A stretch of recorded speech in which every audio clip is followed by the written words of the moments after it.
The Trump administration is considering several options to address China's threats to cut exports of rare earth elements. One America's Kristian Rouz explains.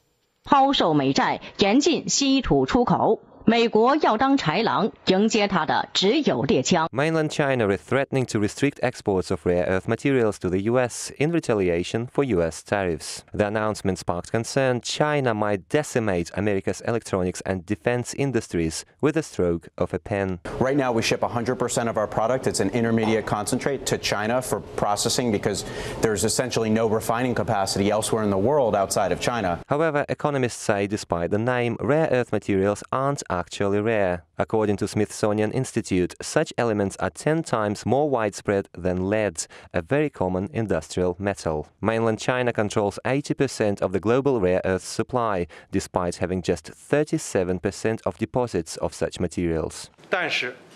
If any country is thinking to block or suppress the development of China with products made from Chinese rare earth, it is unacceptable emotionally and logically. Back in the 1950s, South Africa was the #1 producer of rare earths. Between 1960 and 1990, the US was the largest producer, followed by the Soviet Union. But extraction of rare earths is a highly toxic process, and over the past 3 decades, the US passed crippling environmental regulations which decimated domestic output. Meanwhile, China capitalized on its dirt-cheap labor and loose environmental protections to flood the global market with cheap rare earth supplies. For its part, the US could counter China's possible embargo by reducing regulations and boosting domestic rare earth production, including at the Mountain Pass mine in California.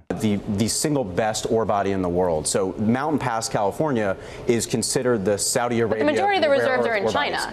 Well, actually, no. The reserves in China are much lower concentration. Additionally, the US currently exports its rare earths to China and then re-imports those materials back, which some say needs to end. Finally, the US could boost trade and investment ties with Australia, Russia and South Africa, which all actively produce rare earth elements. The Trump administration particularly putting in legislation with the Department of Defense over there about certain purchasing routes that can't be used anymore, and rare earths were included in those. Back in 2014, the World Trade Organization ruled that Beijing cannot impose limits on its exports of rare earths. It remains to be seen if China decides to risk its WTO membership and what steps President Trump will take to address this latest challenge. Kristian, Rouz, One America News. Want to see more videos like this? Click on the link below and subscribe to One America News on YouTube, and call your cable provider and kindly demand that One America News is added to your lineup. Call and subscribe today.